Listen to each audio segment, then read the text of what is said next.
Brought to you by Agilus Diagnostics.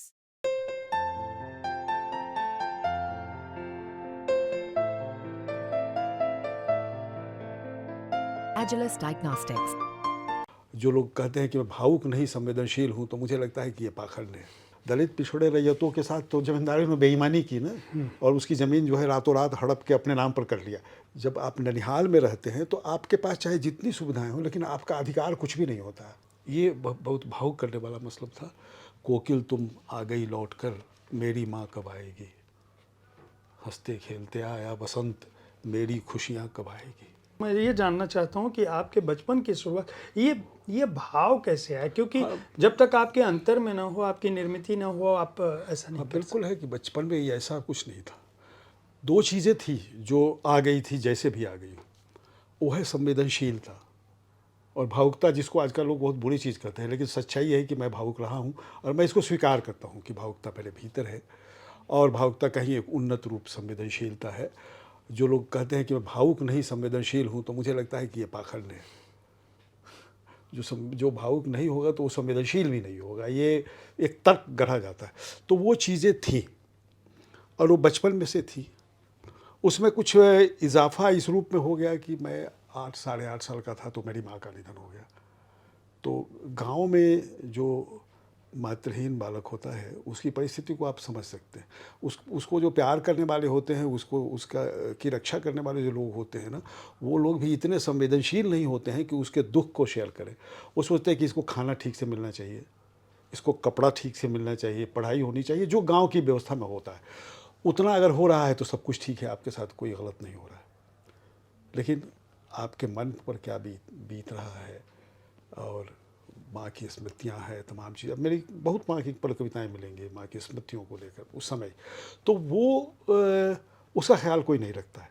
तो उससे जो है कि आदमी आहत होता है, और आहत होता है और वो अपने को जज्ब करता, अपने भीतर इन तमाम चीज़ों को रखता चला जाता है।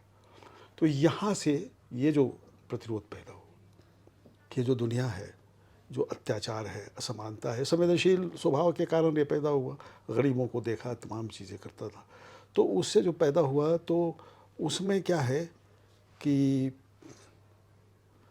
आप जब उसके बारे में सोचने लगते हैं, करने लगते हैं, तो स्वाभाविक रूप से जो है इसे नहीं होना चाहिए, जब ये प्रश्न ये विचार आ जाते हैं, बहुत परिपक्व नहीं होने पर भी, तो प्रतिरोध अपने आप पैदा होता है। वो प्रतिरोध के रूप में ही पैदा होता है। नहीं, आपका पारिवारिक सामाजिक परिवेश क्या था? हाँ, बिल्कुल। आप कह सकते हैं कि ग्रामीण जीवन का जो मध्य वर्ग होता है, जैसे मेरे घर में तो मेरे कहने के लिए मेरे पिता कभी ज़मींदार रहे होंगे, लेकिन हम लोगों के आने के पहले ही ज़मींदारी ख़त्म होने के साथ ही इन लोगों ने क्या किया था हमारे यहाँ, कि ज़मीन ज़्यादातर जो रैयत थे उनके पास चला गया, क्योंकि सवर्ण रैयत थे हमारे हमारे रैयत। ये जब जो दलित पिछड़े रैयतों के साथ तो जमींदारी में बेईमानी की ना, और उसकी ज़मीन जो है रातों रात हड़प के अपने नाम पर कर लिया, जो रैन पर था उसको अपने नाम कर लिया, इसलिए ज़मींदार लोग बच गए।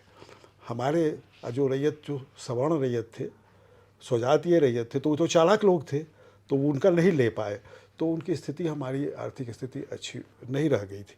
लेकिन मेरे माँ के निधन के बाद मेरा जो लालन पालन हुआ, जो हुआ वो ननिहाल में हुआ। तो वो लोग लैंडलॉर्ड नहीं, वो जमींदार नहीं थे, वो लोग किसान थे, और एक अच्छे किसान, खूब मतलब दो भैंस पालने वाले, 2 गाय पालने वाले, 4 बैल वाले, मतलब खूब एक ठाट वाट के साथ वो सारी चीज़ें थी उनके पास। तो वो अच्छा था। लेकिन वो है कि एक जो मन बन गया ना वहाँ रहने के बाद, कई चीज़ें थी। एक तो जाहिर है कि जब आप ननिहाल में रहते हैं तो आपके पास चाहे जितनी सुविधाएं हों, लेकिन आपका अधिकार कुछ भी नहीं होता है।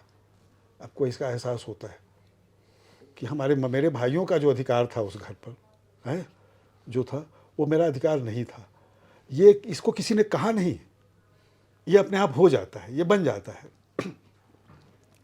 तो जैसे ही आप अधिकार वंचित होते हैं, तो एक नई दुनिया फैंटेसी की शुरू होती है कि ये जो व्यापक अधिकार वंचित समाज है उसके पक्ष में आप खड़े हो जाते हैं।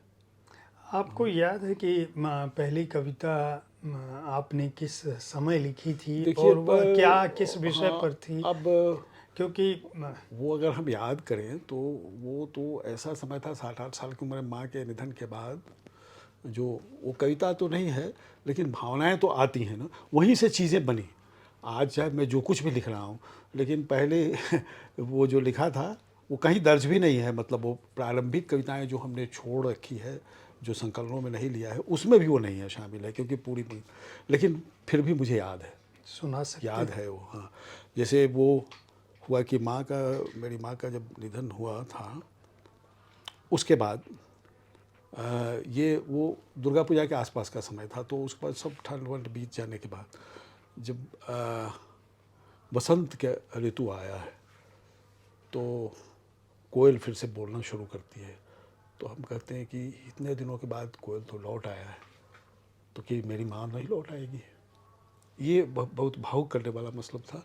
कोकिल तुम आ गई लौट कर, मेरी माँ कब आएगी, हंसते खेलते आया बसंत, मेरी खुशियाँ कब आएगी। ये पहली कविता थी। 7-8 साल की उम्र। हाँ, वही 8 साढ़े 8 में माँ मरी थी, तो 9 साल के आसपास की उम्र में, यहीं से कभी शुरू हुई चीज़ें।